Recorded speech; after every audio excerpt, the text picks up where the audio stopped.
In the Phoebus Cartel story, they agreed to make products fail. A light bulb in California has been glowing since 1901, so why does yours die so fast? Because a group of companies once met in Switzerland and basically said, let's make them break. Today, we're uncovering the Phoebus Cartel, a real paperwork-heavy super team of the biggest light bulb makers on Earth. In the 1920s, they didn't just compete, they coordinated.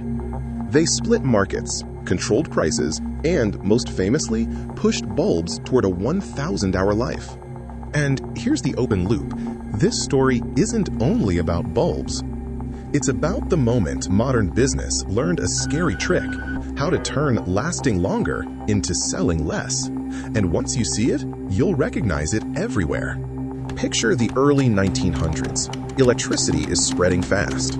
New homes, new streets, new factories, everyone wants light. And for a while, bulb makers are in a race to make bulbs better, brighter, safer, and yes, sometimes longer lasting. But there's a weird problem with a too good light bulb. If a bulb lasts a really long time, you don't buy another one for a long time. That's great for you. It's not great if you're a company trying to sell millions of bulbs every year. And it gets worse. When many companies compete hard, prices drop.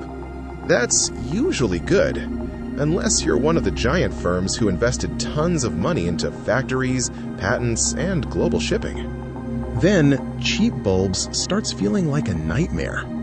So, by the 1920s, some of the biggest players in lighting start thinking the same thought. What if we stopped fighting and started organizing? In Geneva, Switzerland, a new Swiss company is set up, Phoebus SA, Compagnie Industrielle pour le Développement de l'Éclairage, a fancy name that basically sounds like, we're here to improve lighting. But the cartel, because that's what it was built by major manufacturers like Philips, Osram, General Electric, Associated Electrical Industries, and Tungstrom, plus others. Their active period is usually described as 1925 to 1939, ending when World War II tears normal trade apart. Now, quick pause. When people hear cartel, they imagine a smoky room, villains, and evil laughs. Reality is more boring, and that's what makes it scary. This was meetings, memos, labs, committees, the kind of evil that wears a tie and loves spreadsheets. What they actually did and why it mattered. Phoebus wasn't just one trick. It was a whole system. 1. They controlled territories and competition. Instead of companies battling everywhere, they organized who sells where, so you don't get constant price wars. 2. They set standards. Standards can be good. Like, don't electrocute the customer. But Phoebus also pushed a standard that changed the whole game, how long a bulb should last. Before Phoebus, many household bulbs were commonly described as lasting something like 1,500 to 2,500 hours. Then the cartel pushed toward a target around 1,000 hours and enforced it, meaning if a member's bulbs lasted too long, it could be treated like a problem.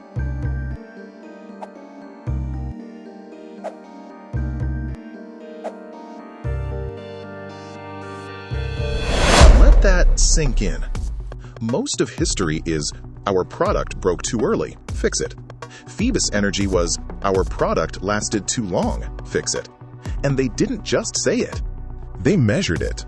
According to reporting and research on cartel records, a standard reference bulb's average life across member factories dropped significantly over time, i.e., EE Spectrum describes it falling from about 1,800 hours to around 1,205 hours, with no factory above 1,500 hours at that point.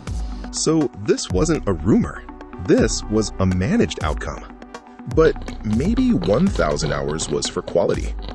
To be fair, there's a debate people bring up.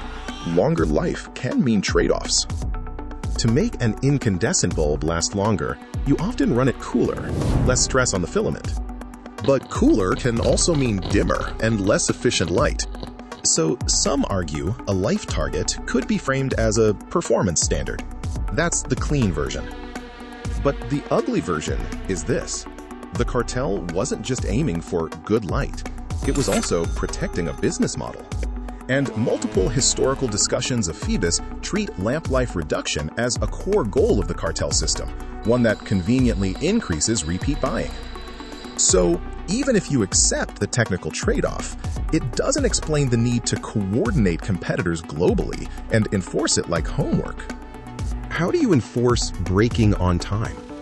This is my favorite part, because it's so absurd it sounds fake. Cartel members used testing and rules to keep everyone aligned. Legal scholarship discussing Phoebus describes enforcement through testing bulbs and fining members whose bulbs exceeded the agreed life. So picture a factory manager getting a report like, "Good news, our bulb lasts longer." And then getting another message, "Bad news, that's not allowed." It's like being punished for being too healthy.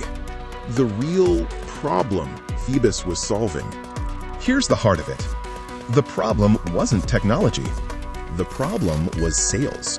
If bulbs last too long, customers replace them less, factories sell less, price wars get messy, profits get shaky. So Phoebus created stability by controlling who sells where, how much they sell, what the product life should be.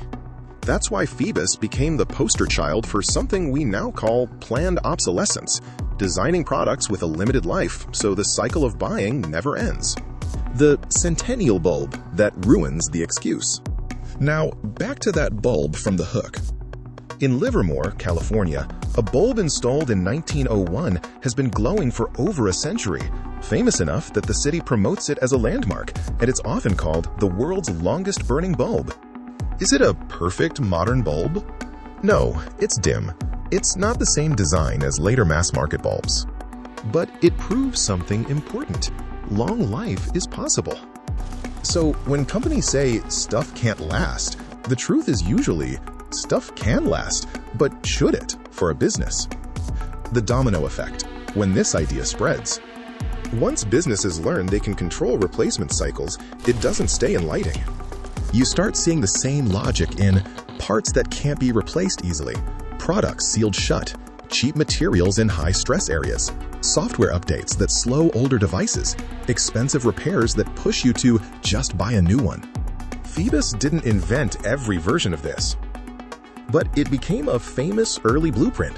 Use coordination, standards, and policy to turn durability into a controlled dial. So did Phoebus win? The cartel itself ends around 1939 with the war. But the idea survives. Even after Phoebus, the 1,000-hour life became a common expectation for many incandescent bulbs for a long time. And the bigger lesson, repeat sales beat one-time perfection, shows up again and again. What this means for you, this isn't just a history story. It's a how the world works story. When you buy something today, you're not just buying a phone, headphones, a printer, a kitchen tool. You're also buying into a company's hidden question. Do we want this to last, or do we want you to come back soon? And sometimes that answer is decided long before you ever see the product, inside meetings, specs, and standards that sound harmless. A simple way to think about it. If a company makes money mostly from one big sale, they might want durability. Repeat buying, durability becomes complicated. Subscriptions and services, hardware can become a ticket into a system. Phoebus was basically an early global lesson in the repeat buying model. So here's the challenge. If planned obsolescence can hide inside standards, design choices, and market strategy, how do regular people push back? Because most of us aren't engineers. We don't sit in the meeting. We just notice the same pattern. It broke again. You can't fix the whole economy in one afternoon, but you can change the game in small ways. Buy fewer, better things when you can. Look for repairability.